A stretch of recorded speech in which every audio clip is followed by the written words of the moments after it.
Bueno, la clase pasada vimos el tema de tipos de células, en los cuales vimos células procariotas que no presentan un núcleo verdadero, células eucariotas, aquellas que presentan un núcleo verdadero, y vimos que estas se clasificaban en célula vegetal, que se encuentra principalmente en las plantas, y célula animal, que se va a encontrar en los animales. También vimos las diferencias entre una bacteria y un virus. En la clase de hoy vamos a seguir con el tema 2.2, pero ahora vamos a ver el transporte celular.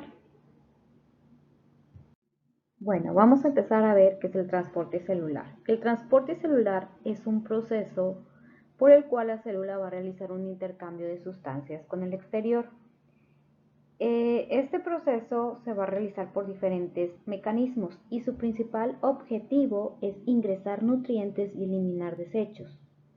¿En dónde va a ocurrir este transporte celular? El transporte celular va a ocurrir en la membrana lipídica. ¿Qué es una membrana lipídica? Habíamos hablado que esta membrana es la encargada de delimitar a la célula. La va a separar del medio exterior. Esta membrana va a estar formada por una bicapa de lípidos. Estos son los lípidos, ¿ok? Son dos capas, por eso se le llama bicapa. El interior generalmente es hidrofóbico, por lo cual va a excluir al agua. Aquí vamos a tener insertadas estas proteínas. Estas proteínas van a fungir como transportadores, canales o poros para aquellas sustancias que es difícil que puedan ingresar por sí solas. Bueno, hay muchas moléculas que pueden atravesar la membrana, pero hay otras que debido a su composición no es fácil hacerlo. El transporte de las sustancias se va a realizar por medio de entrada y salida de moléculas. La importancia de estos movimientos pues es que van a permitir eliminar los desechos y van a ingresar aquí los nutrientes. ¿Para qué? Para que la célula funcione correctamente. Si las células no pudieran realizar esta función del transporte celular, pues entonces no van a llevar, la célula no podría llevar a cabo funciones vitales.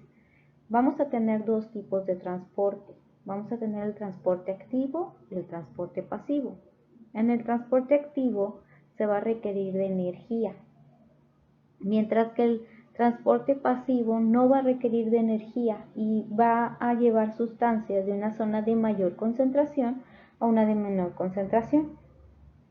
Bueno, todo esto hay que recordar que se va a llevar a cabo también en el fluido celular, que es el líquido que se va a encontrar dentro de mi célula, y es aquí donde va a ser utilizado también para el transporte de sustancias. Vamos a empezar a ver el transporte pasivo. Bueno, en el transporte pasivo, el movimiento de agua o iones a través de la membrana celular no va a necesitar energía o ATP. Vamos a tener tres tipos de transporte pasivo. Vamos a tener el de difusión simple, el de difusión facilitada y el de ósmosis.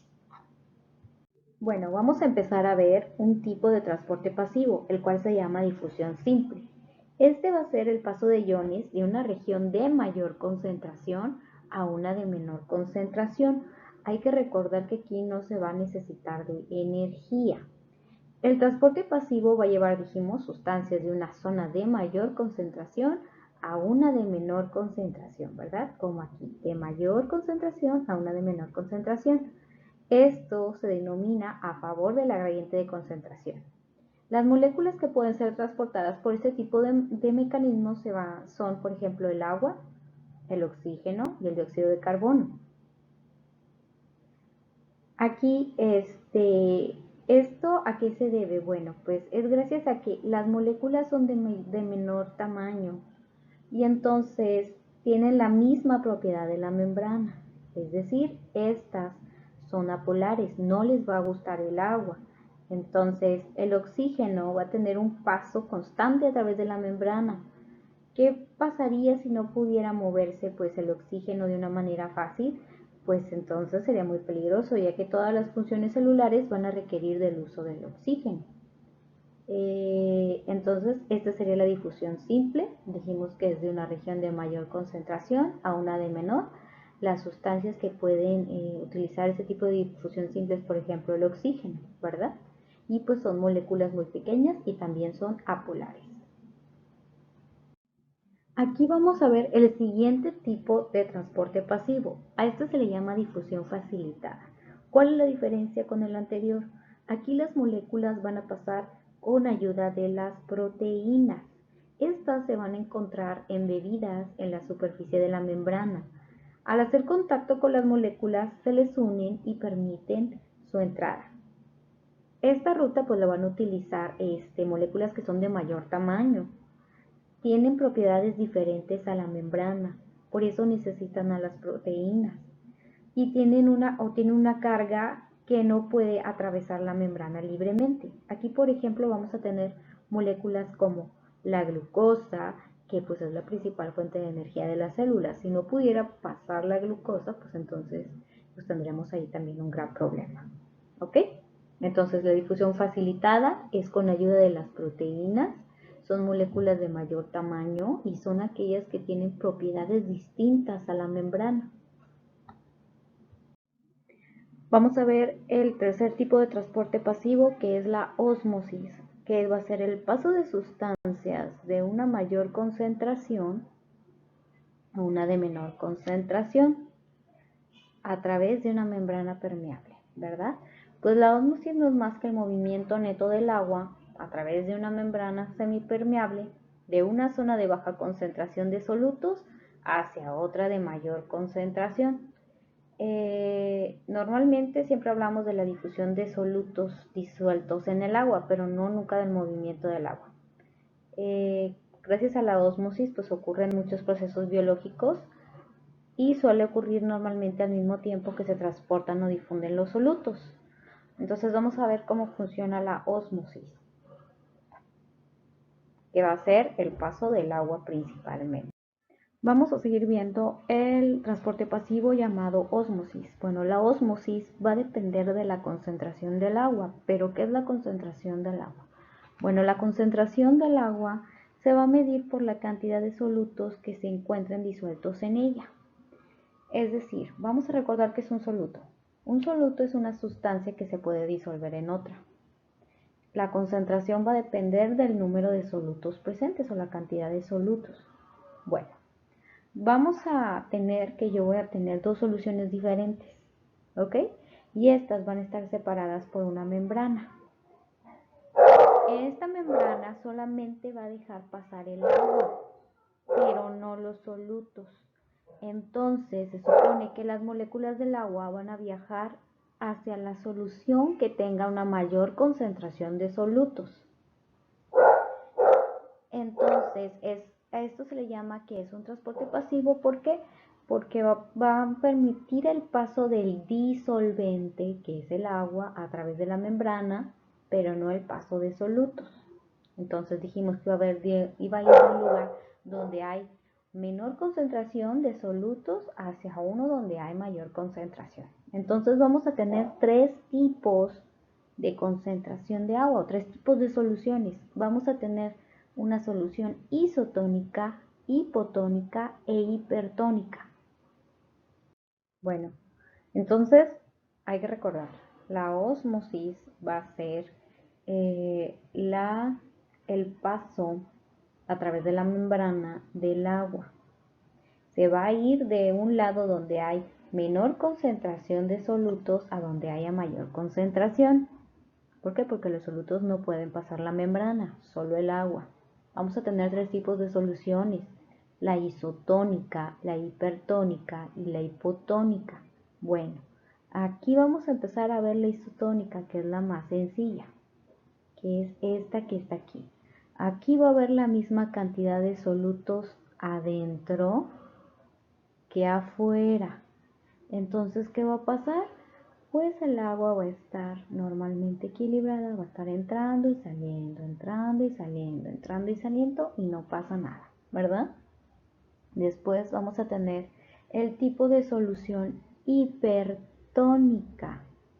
Aquí hay más solutos, va a haber más solutos que en el citoplasma, va a haber más solutos en el exterior que en el citoplasma. El citoplasma está dentro de la célula, hay que recordarlo. Entonces, ¿qué va a pasar? Pues el soluto va a estar en mayor cantidad en el exterior que aquí adentro de mi célula. Entonces el agua va a salir, porque acuérdense que va a buscar donde haya mayor concentración. El agua va a salir y entonces, pues, ¿qué va a pasar con la célula? Pues va a empezar a tener un tipo de plasmólisis, se va a hacer como a chupar. ¿Ok? Entonces eso no es bueno para la célula. Después tenemos una solución hipotónica. ¿Qué es lo que va a pasar? Pues acá va a haber menos solutos en el exterior que en el citoplasma. Entonces, como hay menos solutos afuera, ¿qué va a pasar? Pues va a haber más solutos aquí adentro y entonces el agua va a buscar entrar a mi célula y se va a hacer gordita, gordita, gordita. Va a ser una solución hipotónica, ¿ok? Entonces hay que recordar, el agua busca donde hay mayor concentración. Si está igual, pues la célula va a permanecer normal. Si hay menos solutos aquí en mi célula que afuera, pues el agua va a salir. Si hay más solutos adentro de mi célula, por ejemplo, que haya más sal, que haya más iones, pues ¿qué va a pasar? El agua va a buscar entrar y entonces, ¿qué va a pasar? Pues la célula se va a inflamar, se va a hinchar, ¿ok? Bueno, ya vimos los tipos de transporte que se llaman pasivos, que son aquellos que no van a necesitar energía. Ahora vamos a ver aquellos que sí necesitan energía o ATP. Recuerden que el ATP es la molécula que le da energía a mis células. Bueno, en el transporte activo vamos a necesitar energía de ATP. Vamos a tener dos tipos principales de movimientos. Vamos a tener endocitosis, que significa entrada. Endo es adentro, citosis es célula, entonces es entrada de partículas a la célula. Después tenemos exo, que es fuera, citosis, entonces exocitosis va a ser salida de partículas desde el interior de la célula. Vamos a empezar a ver el tipo de transporte activo. Dijimos que teníamos dos: endocitosis, que es hacia adentro, y exocitosis, que es hacia afuera, como estamos viendo aquí. Entonces, este tipo de transporte activo va a ocurrir porque ciertas sustancias no pueden pasar a través de la membrana celular.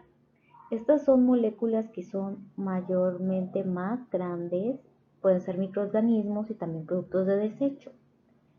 ¿Qué es lo que pasa? Pues entonces va a haber ocasiones en que la célula va a necesitar engullir alguna bacteria o liberar una hormona, y la endocitosis y la exocitosis es la que les va a ayudar.